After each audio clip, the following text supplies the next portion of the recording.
Bonjour tout le monde, aujourd'hui je vais essayer de faire une petite vidéo qui va s'appeler le subohm pour les nuls. En fait, l'électricité, le principe même de la vapote pour les nuls. Pour les nuls ou pour les moins nuls. En tout cas, c'est sûr que si vous avez des grosses notions d'électricité, d'électronique et de vapote en général, ça sert à rien de regarder cette vidéo, sauf si vous avez envie de regarder cette vidéo, dans ce cas-là, regardez-la. D'ailleurs, je fais une spéciale dédicace, si j'ose dire, et j'ose le dire, notamment un ami qui me regarde mes vidéos alors qu'il ne vapote même pas, juste pour prendre des nouvelles de moi et voir ma gueule et se dire oh le pauvre, qu'est-ce qu'il devient, il est complètement ouf, il parle à une caméra, il a des abonnés et il suce des tubes pour produire de la vapeur. Cette personne s'appelle Dr X, c'est un nom ridicule, mais je l'aime bien quand même. Donc bonjour Dr X, salut, ça va? Quant aux autres, c'est surtout pour ceux qui sont dans le truc grand public ou qui se mettent au reconstructible mais qui n'ont pas des notions très très claires de qu'est-ce que c'est, comment que ça marche. Et donc je vais essayer de faire passer en revue de manière pas trop longue, je vais sans doute monter ça de manière experte comme à mon habitude, afin de vous faire partager mon savoir qui est immense. J'ai pas de plan pour cette vidéo, donc ça va sûrement être un grand bordel. Vous expliquer comment ça fonctionne. Un accu, une pile, délivre du courant. Les accus qu'on utilise pour la vapote délivrent un courant nominal de 3,7 volts, c'est-à-dire que chargés à fond, ils envoient 4,2, déchargés à fond, on peut les faire baisser jusqu'à 2,2 en fonction des accus utilisés. Je parlerai de ça également. La tension, les voltages qu'on envoie, la tension, on peut faire une analogie avec, dans une cascade d'eau, avec la hauteur de cette cascade, ou alors avec la quantité d'eau qu'on envoie dans une pompe, la quantité d'eau qu'on envoie. On envoie 4,2 volts, mais là, si les volts ils vont nulle part, ça sert à rien. En gros, ces volts, ils vont venir passer dans un fil résistif. Une résistance, c'est comme si on envoie de l'eau dans un tuyau. Plus le tuyau est large, plus il y a d'eau qui peut passer d'un coup. Plus il va être serré, moins il y a d'eau qui va passer à la fois. Il y aura plus de résistance à l'eau. Pour l'eau. Là, l'électricité, c'est pareil. Si on prend un gros fil électrique, eh ben, il résiste très peu et le courant passe beaucoup. Si on prend un fil plus petit, le courant passe. Il y a moins de courant qui passe à la fois. La résistance est plus grande et donc il y a moins de courant qui passe. Pareil, le même fil, si on prend un fil long comme ça, eh ben, il aura moins de résistance qu'un fil long comme ça. À peu près 2 fois moins même, si ça c'est 2 fois plus que ça. Donc la longueur du fil, la taille du fil va compter beaucoup pour savoir la résistance la résistance au courant, au volt qu'on a envoyé. Et de ces deux, je fais d'abord un cours magistral, magnifique, de ces deux données résulte une troisième, et même une quatrième, mais on va d'abord parler, avant de parler d'intensité de courant, qui se mesure en ampères, la résistance se mesure en ohms, ok, je fais dans tous les sens, il y a la puissance, parce qu'en fait, la vape, la sensation qu'on va avoir, c'est en fonction d'une plus ou moins grande puissance en watts qu'on va envoyer, résultant du complexe tension, ce qu'on envoie dans le truc, résistance, le montage qu'on fait dans le cadre de la vapote. Donc, la loi d'Ohm, je vais vous la faire courte, mais vous la connaissez presque tous. Ceux qui ne la connaissent pas du tout, prenez des notes, regardez un bouquin d'électronique pour les nuls ou regardez sur internet. C'est U égale RI, c'est-à-dire que la tension, U c'est la tension, c'est complètement débile, mais c'est comme ça, pour l'appeler T. La tension en volts est égale à la résistance en ohms fois l'intensité en ampères. Très compliqué. Par exemple, si la tension est à 4 et que la résistance est à 1, et ben on en déduira que U étant égal à 1, RI, 4 égale 1 fois combien? 1 fois 4, donc I égale 4. Donc quand on envoie 4 volts dans une résistance d'un ohm, j'ai pas de note, mais je suis super, vous l'avez remarqué. 4 volts dans une résistance d'un ohm, ça délivre 4 ampères. On parlera des ampères tout à l'heure. On sait aussi la deuxième loi d'Ohm, enfin la loi de Joule, je crois. P égale UI. P, c'est la puissance en watts. Et nous, ce qu'on cherche dans la vape, c'est d'avoir une puissance régulée dans un truc comme ça. Là, j'envoie 20 watts, c'est marqué. J'ai pas besoin de réfléchir. Mais pour le reconstructible, pour le méca, tout ça, machin, on a besoin de savoir, moi là j'ai envie de vaper en Genesis à 20 watts. Donc qu'est-ce que je fais? Je règle mon truc, mon SX à 20 watts, et je fais ça. 20 watts. Et lui, en plus, il me dit tout. Il me dit que je suis à 0,7 ohms et que pour 20 watts, il lui faut 4,11 volts. De manière plus générale et magistrale, P égale UI. U étant égal à RI, P égale U2 sur R. Je vous laisse poser ça ou ne pas le poser. Sachez que P est égal, la puissance en watts est égale à la tension au carré divisée par la résistance. C'est-à-dire que si je veux une puissance de 20 watts, je vais reprendre une résistance de 1 ohm pour faire des exemples, et bien 20 sera égal à la tension au carré divisé par 1. C'est-à-dire, sera égal à la tension au carré. Donc 20 égale quoi au carré? 20 égale environ 4,5 au carré. Donc il faudra 4,5 volts avec une résistance de 1 ohm pour avoir 20 watts. Est-ce passionnant? Je n'en sais rien. Quand on a une box ou un mode électro qui vous dit combien de watts vous voulez et qui gère ça pour vous, c'est très facile. Là, j'ai une résistance à 0,7, j'envoie 20 watts, mais si j'avais une résistance à 1,5 ohm, je pourrais envoyer 20 watts tout autant. Si j'avais une résistance à 2 ohms, je pourrais également. Dans le reconstructible, ce qui est intéressant, c'est de vaper sur mode méca. Mode méca, pourquoi? Mode méca, parce que c'est joli, éventuellement. Celui-là, il peut paraître assez joli. C'est un mode méca, c'est peut-être plus joli que ça, pour ceux qui veulent. Et il y en a plein de sortes. On fait sa résistance en fonction de la puissance qu'on veut avoir, compte tenu de ce que le mode va délivrer en tension. C'est sans doute imbitable. Je regarderai par la suite pour voir si c'est bitable. Si c'est bitable, vous le biterez, sinon vous ne le biterez pas. Un exemple au hasard, j'ai là, je parlerai ensuite du parallèle, des séries, de tout ça, de comment sublimer notre expérience de mode mécanique. Là, j'ai une résistance là-dessus, sur un dripper que j'ai fait. Enfin, un dripper où j'ai fait un montage qui est à 0,1 ohm. Et j'ai un accu pleine charge dans mon mode méca, donc 4,2 volts. Sachant qu'il y a un voltage drop dont je parlerai plus tard, on peut considérer que, comme je suis à 0,1 ohm, et que je vais envoyer, disons, 4 volts, en gros, que ce soit 3,8 et tout ça, on n'est pas à quelques watts près, 4 volts au carré, ça fait 16, divisé par 0,1, ça fait 160, si je ne m'abuse, hein. Peut-être je me trompe, hein, parce que là j'ai pas mes papiers. Donc dans l'idée, j'envoie environ 160 watts. Allez envoyer 160 watts là-dedans, c'est peut-être pas votre but. Je peux prendre des très petites tafs.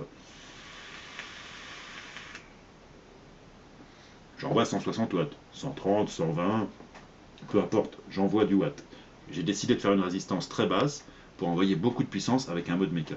Cette résistance très basse a d'autres avantages, c'est que plus la résistance est basse, moins le fil résiste, plus il va chauffer vite. Alors, si j'ai une résistance à 3 ohms, même si je lui envoie 120 watts, bon, je ne sais pas si c'est possible avec quel matos, ça va être plus long, le fil va être plus long ou plus fin. Là c'est du gros fil qui, dès que j'appuie, hop, se met à envoyer la purée comme un malade. Parce que c'est du gros fil, en l'occurrence c'est du G plat 24, un fil résistif très bien. Je parlerai après des fils résistifs si j'ai le temps et que je ne fais pas une vidéo de 5 heures. Là j'ai une sensation très bonne, mes trous sont fermés quasiment entièrement. Si j'ouvre les trous, je peux faire du power vaping. Et donc me la raconter à mort dans les soirées power vaping. Allez, je prends des petites taffes.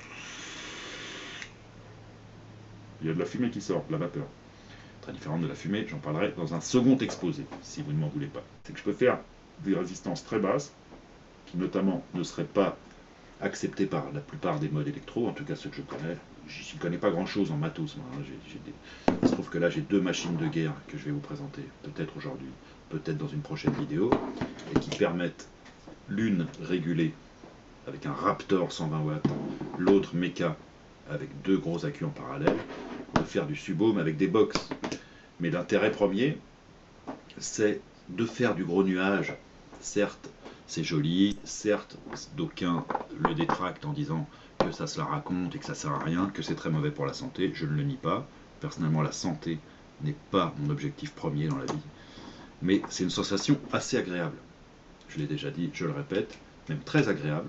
Le dripper, en règle générale, pour goûter des jus, pour avoir vraiment une saveur immédiate, directe. Hein. Le jus est directement en contact avec la résistance, contrairement au tank où il est en contact, mais il doit venir par capillarité. Là, on le met direct dessus, et quand on appuie, ça sert à rien de faire la démonstration en appuyant à chaque fois, parce que vous imaginez bien, vous avez compris que quand on appuyait, de la vapeur s'échappait après passer dans les poumons. La sensation est bonne, on est rempli de manière très différente. On l'aime ou on l'aime pas. Personnellement, je l'aime bien, notamment avec certains liquides, avec très peu de nicotine. Là, je suis en 3, mais c'est le maximum. Si je fais ça en 6, ça va m'arracher. Ça m'arrive de le faire, notamment si je suis énervé, ou si j'ai envie de le faire tout simplement, puisque quand même, étant acquis en premier lieu que déjà je vous emmerde, non, ça, je ne vous emmerde pas, puisque vous avez la gentillesse de m'écouter, ou au moins l'intérêt de m'écouter. Donc, rapide introduction pour vous expliquer, l'ai-je bien fait, je n'en sais rien, qu'on envoie une tension qui est freinée par une résistance. Le fil résistif, qui lui-même résistant, se met à chauffer, à rougir. Mais comme il est gorgé de liquide, il ne rougit pas, sinon on se prend un dry heat, et il vaporise le liquide susmentionné. De ces deux paramètres naît une puissance, qui est la force, pour faire une analogie avec l'eau, la force avec laquelle l'eau va sortir au bout du tuyau, ou arriver à la fin de la cascade. Par contre, il y a une autre donnée qui est importante, c'est la quantité d'eau. Peut-être me trompe-je, et c'est possible, et mettez-le dans les commentaires, je ne suis pas un pro de l'électronique, mais c'est ça que j'ai compris. La quantité d'eau qui va résulter de ça, c'est-à-dire l'intensité du courant qui va passer, et qui se mesure en ampères. L'ampère est une notion importante, l'intensité, parce que pour plusieurs raisons. Parce que par exemple ces box électro ont un limitage en ampères. Celle-là c'est du 1SX 350. Génial, j'aime bien dire des chiffres avec des mots, ça fait très geek. On est des geeks, je suis un geek. Si vous êtes un geek, à la limite, vous le savez aussi bien que moi, voire beaucoup mieux, il est limité à 20 ampères. Ça veut dire qu'on ne va pas pouvoir envoyer plus de 20 ampères. 20 ampères, un exemple, sachant que I égale U sur R, puisque U égale RI, I égale U sur R, l'intensité est égale à la tension divisée par la résistance. 20 ampères, si on envoie 4 volts, ça fait par exemple 4 divisé par combien égale 20. Ça, je me le demande bien. Sachant que par exemple cette batterie, je en parlerai aussi, est limitée à 20 ampères. Donc 20 ampères, ça peut être intéressant. Donc si j'ai une résistance de 0,2 ohm et que j'envoie 4 volts, ça va me faire 20 ampères. Là, j'ai une batterie qui est censée ne supporter que 20 ampères.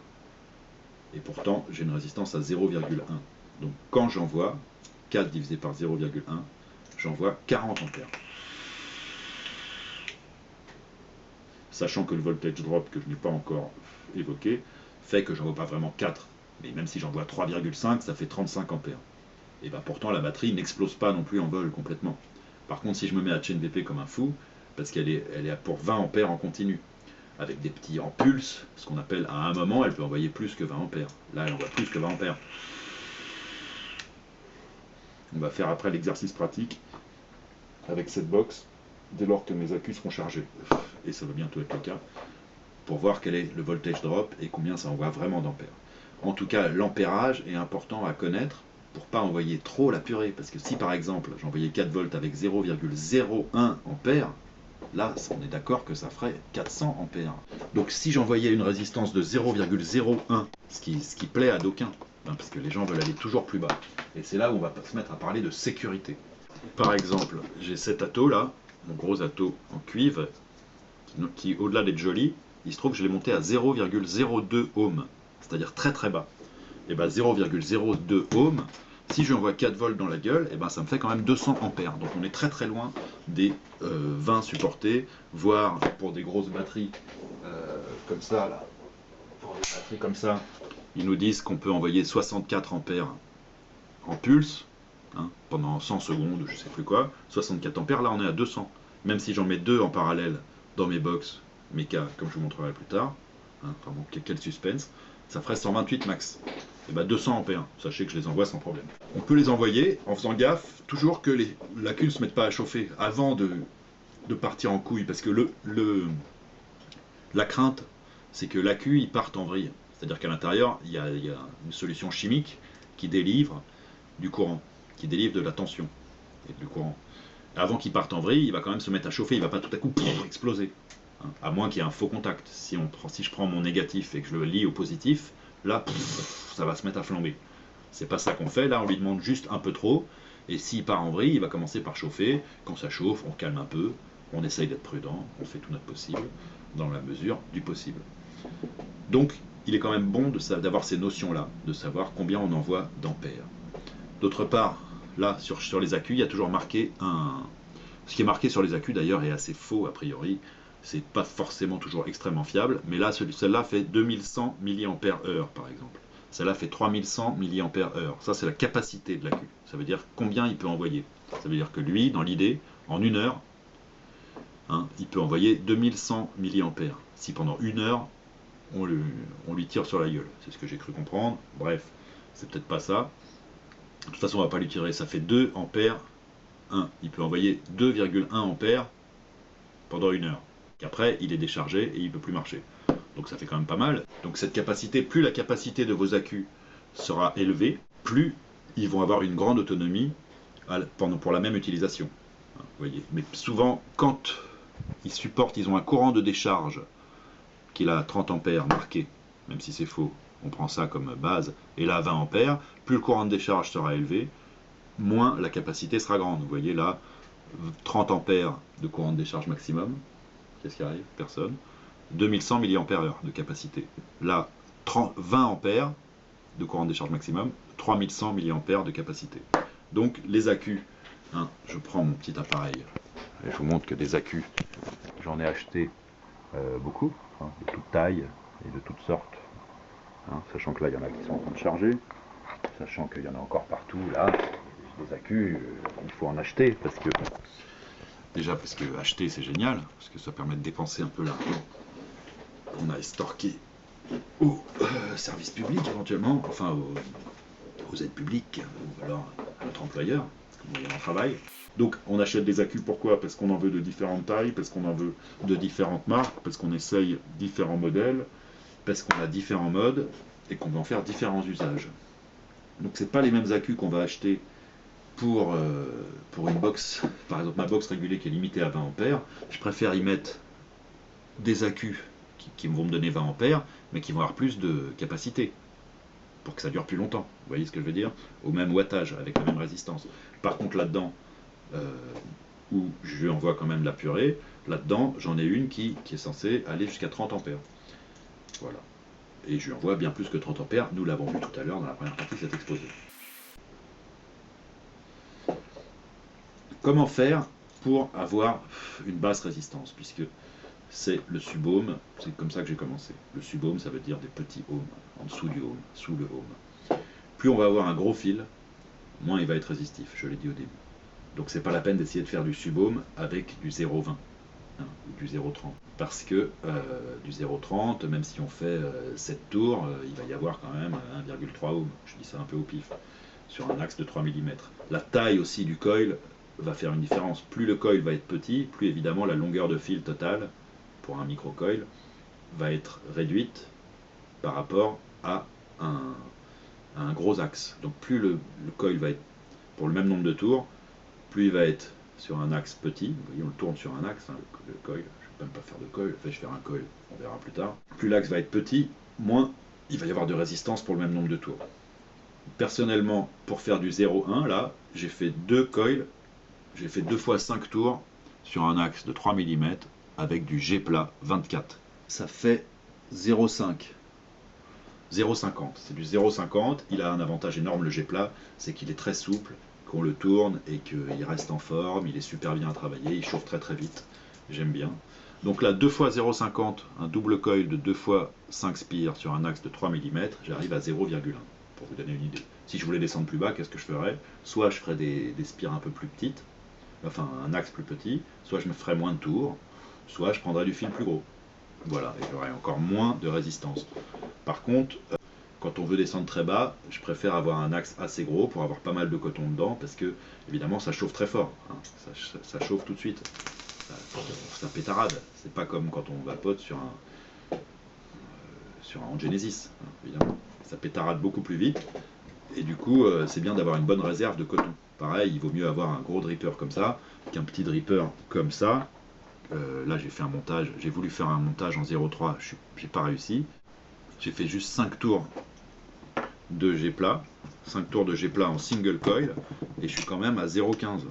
Alors moi je sais pas pourquoi, j'arrive pas à faire des gros... Les gens me disent comment tu fais pour faire... Je suis à 0,17 avec 5 tours de G plat sur un axe de 3 mm. 5 tours ou 6 tours, bref quelques tours, et là avec 5 tours en double coil, je suis à 0,1.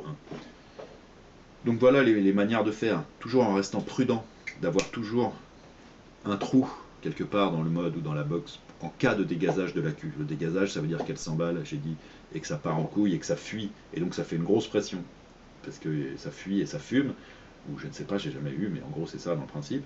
Et donc si dans un tube fermé, ça se met à fuir et à fumer, le tube il va exploser et vous allez vous exploser la gueule. J'ai pas vraiment vu, il faudrait faire des tests de faire exploser un mode pour voir ce que ça donne. Je vais peut-être le faire, j'ai des vieux tubes merdiques là. Je ferai une vidéo là-dessus, c'est promis. Donc faire attention qu'il y ait une bonne aération dans la box. Là, vous voyez là, hop, il y a un trou, tac, c'est génial. Là, il y a un trou dans le switch qui fait qu'il y a de l'air qui peut passer.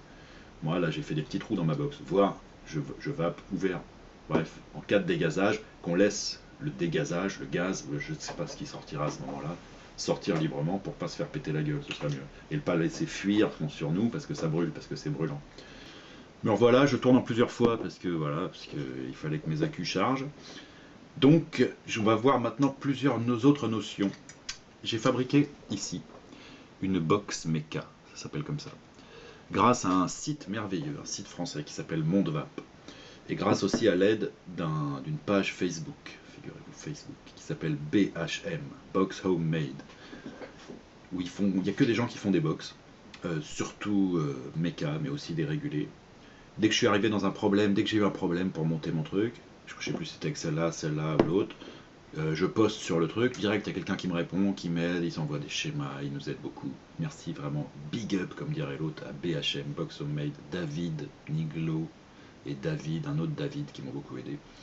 Ou en tout cas qui ont été, même sans m'aider vraiment spécifiquement, m'ont soutenu. C'est-à-dire vas-y, tu vas y arriver, c'est de la balle et tout. Je faisais une photo du truc, je disais mais là comment ça se fait que ça fait masse, tac, et il me disait ben là c'est parce que ça touche le bidule. Donc moi je l'ai fait à la route. Je vais pas faire une revue détaillée. En gros, j'ai pris du fil 2,5, du fil électrique, comme on a chez nous hein, dans nos prises de courant, du fil électrique de base, dénudé, et j'ai fait 2 ressorts là, reliés l'une avec l'autre, parce que j'ai fait une box en parallèle. La différence du parallèle, ça va être très long, du parallèle et de la série. Si je prends 2 accus et que je les mets comme ça, là il y a le moins, le plus, le moins, le plus, tac, et que là je relie le moins de mon montage au plus de mon montage. Ou si je mets par exemple 2 18 350 qui sont des petites batteries comme ça, hein, j'ai pas fait tout, et qui font, si j'en mets 2 ça fait la taille d'une 18 650, hein, plus ou moins. Enfin si je mets 2 accus en série, c'est-à-dire l'une le plus sur le moins de l'autre, etc., et le moins au moins du mode et le plus au plus du mode, suis-je clair, je l'espère, dans un mode méca, je vais envoyer le double de tension. On double la tension quand on se met en série, c'est-à-dire comme j'ai dit. Donc je vais envoyer 8 volts 4 quand elles sont chargées à 4,2, etc. Puis ça va baisser avec la décharge de l'accu. Donc je vais envoyer 8 volts 4. Alors là, si j'envoie un ohm avec 8 volts 4, je vous laisse deviner ce que ça fait. Ça fait 70 watts. Hein, 64, 8 x 8, 64, divisé par 1 avec un ohm. Voilà. Hein. Vous m'avez compris, je ne vais pas refaire le truc du début. On peut aussi les mettre en parallèle. En parallèle, ça veut dire que les deux moins de l'accu sont reliés entre eux et les deux plus entre eux. Le moins envoie au moins de la box ou du mode et le plus au plus. Et donc là, la tension ne s'additionne pas. On a toujours la tension nominale de l'accu. Il faut que les accus, pour se mettre en parallèle, soient chargés exactement pareil. C'est-à-dire à 4,2 volts à fond. Là, dans ma box, si j'en mets qu'une, j'appuie, elle est à fond à 4,18. Vous voyez, 4,18. Si je mets l'autre accu, il est à 4,19. On peut estimer que c'est la même tension. Et quand je mets les deux, qu'est-ce qui sort? Devinez, 4,18, c'est-à-dire la même tension, exactement. Par contre, on va tirer sur les deux accus, on va tirer 4,18 sur les deux accus. Donc, le courant de décharge maximale, en ampères, comme j'avais dit, qui là est censé être de 64 ampères en pulse pour chaque batterie, chaque accu, et ben il est additionné.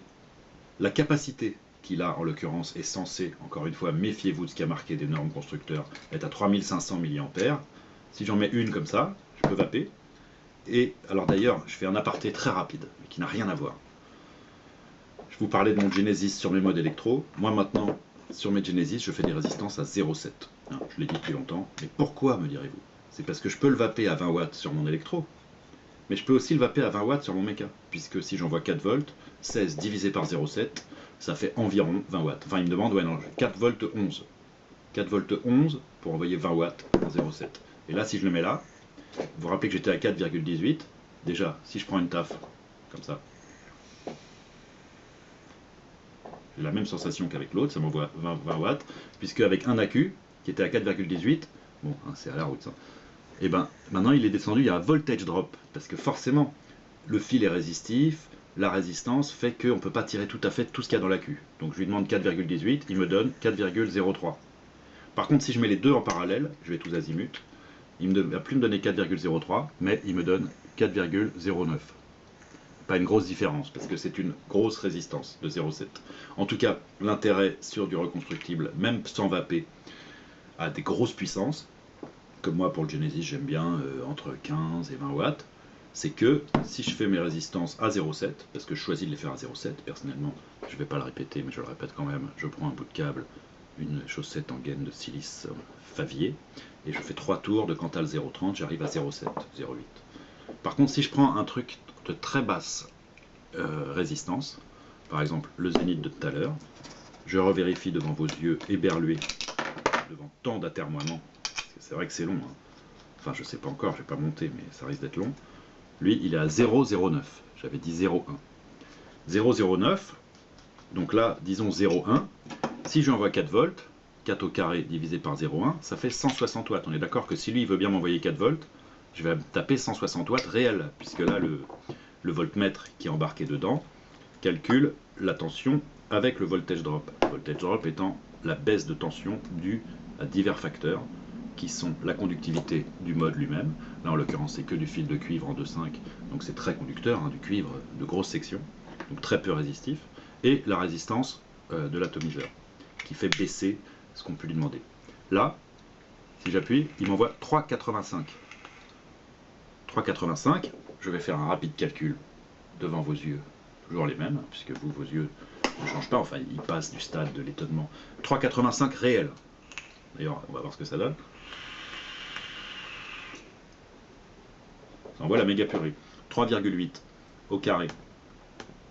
3,8 au carré divisé par 0,09 égale 160 watts, messieurs, dames.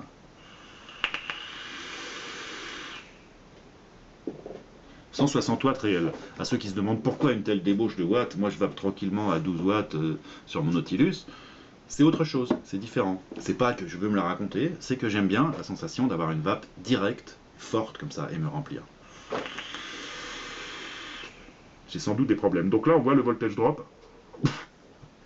Hein, quand même. Là, 3,8. Si j'enlève une batterie, et que donc je ne suis plus en parallèle, mais que je ne suis plus qu'avec une box méca normale, certes très conductrice puisque c'est du cuivre, full cuivre, 3,6. Il y a quand même une grosse différence. Hein, 3,6 au carré, je fais ça devant vous, 3,6 au carré divisé par 0,09 égale 144. 144 watts, je vous assure que ça envoie. Et que ça envoie plus qu'avec mon mode tout cuivre clone de chez Fastech, avec une VTC 5 dedans, VTC 4, je ne sais quoi, une bonne batterie. Si je mets les deux, il y a une différence notable de puissance envoyée, puisque, comme j'ai expliqué avant, il y a une différence surtout notable de sécurité, puisque les accus vont a priori, on leur demande 2 fois moins d'intensité. Donc c'est l'intérêt de faire une box en parallèle. C'est de la sécurité, l'autonomie et la puissance. Par rapport à un mode où il n'y a un seul accu. Là, j'ai fait une énorme avec 2 gros accus 26650. J'y ai mis un autocollant que m'ont filé mes enfants, hein, parce que ça j'ai le droit. Et j'ai même un capot avec un autocollant que m'ont filé, devinez qui, mes enfants. Ça j'ai le droit, si je veux je l'enlève, et si je veux je le laisse. Donc ça c'est une box parallèle. Hein. Énorme, tout ce que j'ai dit avant. Ça coûte genre 30 balles. Je vous le répète, chez Mondevape, ils vendent non seulement tous les composants, alors il y a quand même un genre de MOSFET, il y a un truc qui s'appelle un MOSFET, qu'on ne voit pas là parce qu'il est isolé et tout ça, qui est un petit composant électronique qui permet de réguler un peu. Je ne sais trop comment, je vais pas vous faire le truc. Je vous envoie sur Mondvape, tout est expliqué. Ça coûte genre 2 euros. Si vous en achetez, achetez-en plusieurs, ça casse facilement. J'ai pas cassé le mien, je ne sais pas par quel miracle. Là-dedans, il y a 3 soudures, hein. Tout est mécanique. Ils vendent donc les parties séparées, le switch, le voltmètre, les Fat Daddy Vapes connecteurs, c'est un connecteur monté sur ressort, parfait, vraiment super haut de gamme. Les berceaux, alors il n'y a pas de berceau pour 2x26 650, mais vous pouvez les bricoler comme moi à la route, ou alors acheter un 2x18 650 et couper les côtés. Allez sur BHM, c'est tout ce que je peux vous conseiller. Box Homemates, allez sur Mondvape, envoyez un mail à Fabrice de Mondvape, il vous répond direct en vous donnant des trucs. Et je disais, ils font non seulement les composants isolés, mais ils font aussi des kits pour faire une box méca, un accu, box méca, 2 accus, box électro. Et maintenant, un nouveau truc, puisque je parle tous azimuts, vous aurez compris l'intérêt de cette box, hein, outre le fait qu'elle est grosse, c'est tout ce que j'ai dit avant. Fabrice de Mondvape, il se trouve, suit ma chaîne, pour quelle raison je l'ignore, en tout cas il m'aime bien, et il m'a offert pour Noël une box comme ça. Le Raptor est un module qu'on embarque dans une boîte, où au contraire de là, les accus sont en série. Vous voyez, moins, plus, moins, plus. Donc le moins, je mets un accu dans le bon sens, du moins vers le plus, tac, et un autre dans l'autre sens, du moins vers le plus. Donc là, ils sont en série. C'est comme si les deux accus étaient stackés. Vous voyez, ça fait ça, le plus est relié au moins, qui va là, et là, tac, bref. Il est en série. D'ailleurs, il y a le voltmètre qui indique que j'ai 8,38 volts restants dans mes accus. C'est un switch qui a 3 positions. Je peux le mettre en dessous, alors il faut mettre un atto dessus. Donc je reste sur mon Zénith, qui n'est pas le meilleur exemple pour l'utiliser, puisque, pour les raisons que je vais évoquer par la suite. Donc, je branche mon accu, je branche mon atto. Donc ce module est en vente là-bas, ça coûte genre 20 balles. Par contre, il faut acheter tout un tas de trucs, c'est extrêmement compliqué à monter ça. Ne vous y mettez que si vous avez des grosses connaissances de soudure, d'électronique. Il y a toutes sortes de transistors, de machins, de fusibles, de MOSFET, de choses pour pouvoir le brancher. En tout cas, comment ça marche? C'est un module qui permet de faire un voltage variable de 3 à 6 volts et qui est maximum à 120 watts. On a un petit potentiomètre là. Et donc si je le mets au minimum, il envoie 3,5. Et si je monte, je vais cramer mon truc, tant pis. Si je monte 4,25, 4,29, c'est-à-dire que là déjà sur mon truc en 0,1, il envoie plus que ma méca, on est d'accord? Au départ, on rappelle qu'il y a 8,30 déjà, il a déjà baissé quasiment de 0,1 volts, parce que ça lui demande beaucoup d'ampères, le fait d'envoyer des gros volts dans une si petite résistance. Me fais-je comprendre? Je l'espère. Donc là, non sans avoir remis un peu de jus dedans, il est limité à 20 ampères. Le module lui-même, je ne crois pas, mais toute une série de fusibles et de choses qu'on met dedans. C'est très compliqué. En tout cas, ça marche du tonnerre. Au maximum, il peut envoyer 20 ampères. Et comme il va de 3 à 6 volts, donc au maximum, pour envoyer 6 volts, et qu'on soit au max de 20 ampères, il faut avoir une résistance de 0,3 ohms, puisque 6 divisé par 0,3 égale 20. Vous l'aurez compris. Et référez-vous aux formules que je vous ai mis au début, qui sont géniales, ou à qui que ce soit d'autre. Donc avec une résistance de 0,3, il peut aller jusqu'à 120 watts en envoyant 20 ampères. Là par contre, on voit que là, je suis à 4,29, si je me mets à monter, hop, il a atteint sa limite et il ne veut plus. Donc au max, il est, disons, à... Alors attendez. Donc au max, il est à 4,29, mais ça baisse tout de suite, hein, il ne peut pas. C'est trop pour lui. Parce qu'il a sa limite à 20 ampères. Donc 20 ampères, c'est simple. Pour 0, je suis en 0,1, disons. Qu'est-ce qui divisé par 0,1 I égale U sur R. Qu'est-ce qui divisé par 0,1 est égal à 20. Donc normalement, il peut m'envoyer que 2 volts. Il se trouve qu'il en envoie plus, et on le voit pour de vrai, mais pas pendant très longtemps. Donc c'est un module qui est super bonnard, parce qu'on peut l'utiliser avec de très basses résistances, dans l'idéal 0,3. C'est son setup idéal. J'arrive pas à faire une résistance en 0,3 en ce moment, je sais pas pourquoi, je fais toujours moins. Je vais en faire une. Ça envoie à la méga purale. Méga purale, pourquoi, je ne sais pas.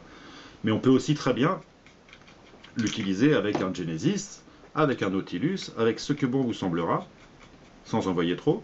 Là, moi, je sais que c'est 4,1 volts que je veux pour lui. Là, il les envoie sans problème, puisque là, il est loin de sa limite en ampères. Donc je baisse, disons 4 volts, 4,1, et là j'ai ma sensation de vape avec un Genesis quasiment vide, qui est la même que sur ma box méca en double parallèle, qui est la même que sur ma box sur mon parallèle, sur mon mode méca, qui est la même que sur ma box régulée en wattage variable. Donc cette box, merci infiniment Fabrice, j'espère que c'est pas flou. Si c'est flou, je le referai ou je le referai pas. Fabrice de Mondvap, je vous conseille d'aller là-bas. Pour pas cher du tout, vous vous lancez dans une petite box méca. Je vous conseille de faire du double méca, parce que je vois pas trop l'intérêt, à moins qu'on aime le format box, c'est toujours, moi j'aime bien les box là, d'avoir une box méca toute simple. Vous mettez deux accus 18650, vous n'êtes pas obligé de faire le monstre sus évoqué, vous mettez deux 18650 et vous verrez que non seulement votre autonomie sera doublée, mais votre capacité de puissance sera doublée, et en plus, vous doublez votre sécurité, ce qui est toujours bon.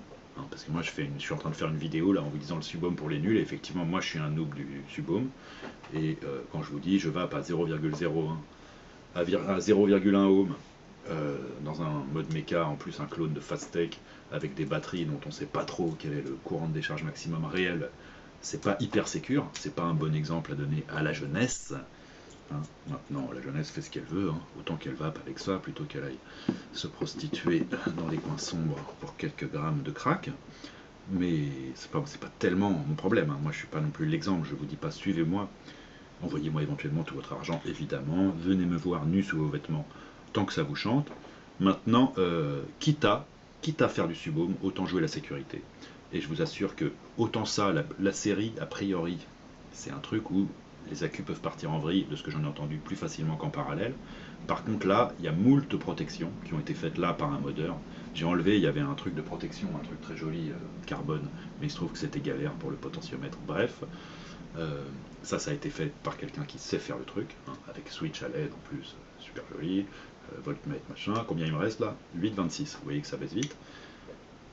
Une double parallèle, ça me paraît être l'idéal pour essayer de faire du subhome. Je parle pas d'avoir un méca pour vaper comme je fais sur mon Genesis en 0,7 ou pour dripper tranquillement en 0,5, 0,6. Mais si vous voulez descendre à 0,3, 0,2, 0,1, plus vous aurez de batteries en parallèle, faites-en un à 10 batteries si vous voulez, vous n'aurez plus aucun risque, ou très peu si elle est bien faite.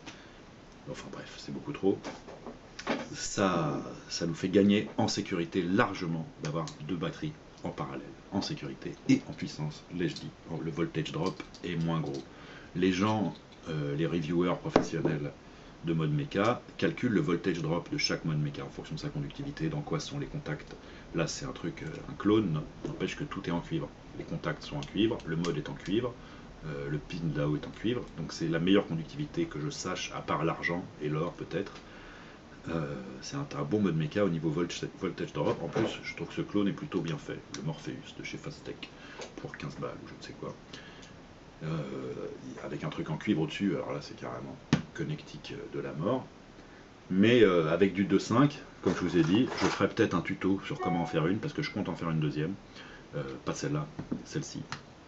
Je compte en faire une deuxième avec deux 18650, une un peu plus petite, mais qui tienne un peu plus dans la poche, parce que celle-là, pour se balader avec, je le fais, mais tout le monde n'a pas envie de le faire. Ça me paraît un très bon compromis.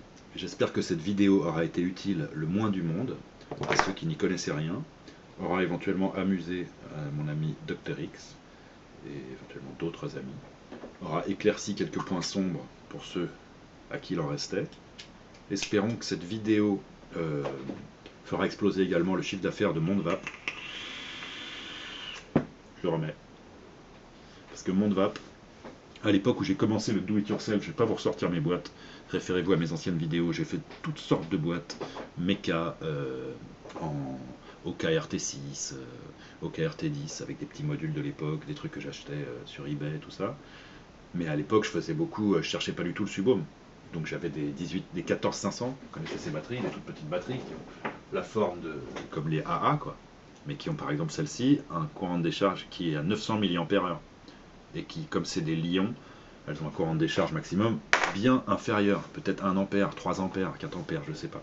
Et à cette époque, pour trouver des pièces détachées pour fabriquer des box, des trucs spécifiques, e-cigarettes, vapote, on était obligé de commander aux États-Unis, ou en tout cas moi je ne connaissais que ça. Chez Mad Vapes, on avait des connecteurs 510 tout pourraves, on avait des switches pourris, des berceaux d'accu, il fallait aller chez Conrad, c'est électronique, des trucs électroniques. Là chez Mondvap, il y a tout ce qu'il faut pour construire des box et des modes.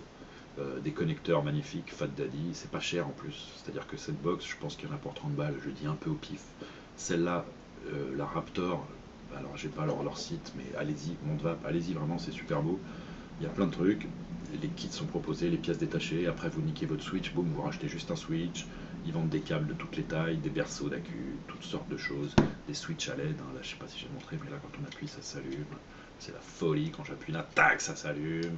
Merci beaucoup Fabrice, en plus ils sont hyper réactifs, c'est-à-dire que dès qu'on a un problème, enfin moi en tout cas, bon, je suis Zdong, hein, je suis le grand Zdong aussi, donc c'est normal que les gens fassent des génuflexions, mais il répond tout de suite, il nous aide et tout, en plus moi il me fait un cadeau. Mais même s'il m'en avait pas fait, j'aurais parlé de cette boutique, parce que faire des box, c'est déjà un kiff. Même quand on a deux mains gauches, hein. Je répète que là-dedans, il y a 3 soudures. C'est juste le MOSFET qui est soudé, le reste c'est tout mécanique. Je sais pas si je l'ai dit, parce que j'oublie ce que j'ai monté, ce que j'ai pas monté, ce que je vais... Enfin bref, c'est vraiment facile à faire, et c'est agréable déjà de vaper sur un truc qu'on a fabriqué, et c'est agréable également de savoir ce qu'il y a dedans, comment c'est fait, hein, parce que le truc chinois, vous ne saurez jamais ce qu'il y a à l'intérieur. Là, vous savez ce qui est soudé, ce qui est soudé où, vous pouvez le réparer, vous pouvez le péter, ça coûte pas cher, ça marche du tonnerre. Et donc Mondvap, vraiment une adresse merveilleuse. Là, vous voyez. Merci Mondvap, merci Fabrice. J'ai sans doute oublié plein de trucs. Je ferai sans doute peut-être un addendum à cette vidéo, dès lors que je l'aurai vu, parce que moi-même je ne l'ai pas vu. Vous voyez. Et donc j'ai sans doute oublié des trucs, peut-être dit des contre-vérités. N'hésitez pas à me corriger, à commenter, ou à vous la boucler. Faites en fait exactement ce qui vous plaît. D'ailleurs, on est en 2015, j'en profite pour vous souhaiter une très bonne année 2015. Ça c'est fait. Mes meilleurs voeux, évidemment, de santé, de prospérité et de box mecha. Le Subhome, attention, le Low Home, faites gaffe. Il y a plein de sites, il y a plein de groupes Facebook sur le power vaping, où le grand délire c'est de mettre un gros morceau de hip-hop et de se filmer en train de faire des gros nuages. Sans tellement expliquer, voilà, regardez, c'est le plus gros nuage, c'est le plus gros nuage. Alors moi j'aime bien faire le plus gros nuage, enfin pas le plus gros, être avec des mecs et remplir la pièce en 2 secondes, ça me fait délirer. Maintenant, c'est pas un délire viril, ou enfin comment dire, c'est pas de la compète. J'irais volontiers faire une compète et la perdre face à des passionnés de trucs, je trouve ça marrant, ah putain le nuage est grand. Les groupes dans lesquels on poste des vidéos, j'en fais partie, et je les décris pas, je me poste pas de vidéos de moi, mais je regarde les mecs, ça me fait délirer, ils font des ronds et tout, la vapeur c'est quand même rigolo. Mais quand même faites attention, il y avait l'autre fois un gars sur un post justement de box homemade, qui disait voilà, j'ai jamais fait de box, je commence la vapote, j'aimerais m'en faire une en parallèle pour descendre à 0,01 ohm, je sais plus exactement. Les mecs lui disent, et je voudrais pas mettre de MOSFET, c'est le truc qui protège.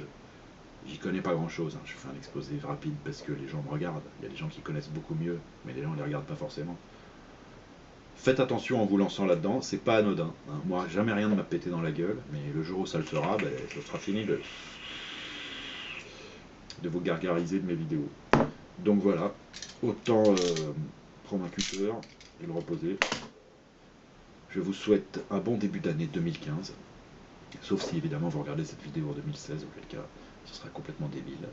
Si vous êtes en juin, allez vous baigner, hein. Puis si vous êtes en octobre, fermez-la, tout simplement. Au revoir.